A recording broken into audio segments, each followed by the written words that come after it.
Sikap Nia Daniati soal putrinya yang diduga lakukan penipuan berkedok CPNS. Nama putri penyanyi senior Nia Daniati, Olivia, diduga jadi pelaku penipuan berkedok penerimaan CPNS. Satu di antara ratusan korban yang juga guru SMA Olivia, Agustin, beri keterangan terkait kasus ini. Hal tersebut disampaikan dalam video yang diunggah di YouTube KH Infotainment pada Minggu 26 September 2021. Agustin menerangkan sudah berupaya untuk menyelesaikan masalah secara baik-baik.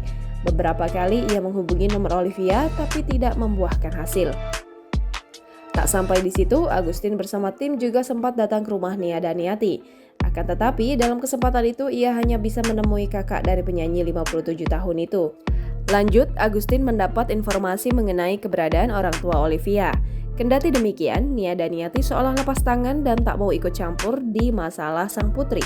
Ia menegaskan Olivia sudah menikah dan bukan lagi tanggung jawabnya sebagai orang tua. Namun Agustin tak ingin begitu saja menyerah, sehingga meminta Nia Daniati bisa menjadi penengah. Kemudian pihak Agustin menerangkan diminta kembali datang keesokan harinya untuk berdiskusi. Tapi bukannya bertemu dengan Nia Daniati dan Olivia, rumah tersebut justru digembok dan dijaga oleh beberapa orang.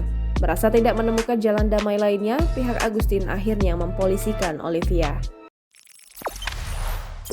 Jangan lupa subscribe, share, komen, dan like ya!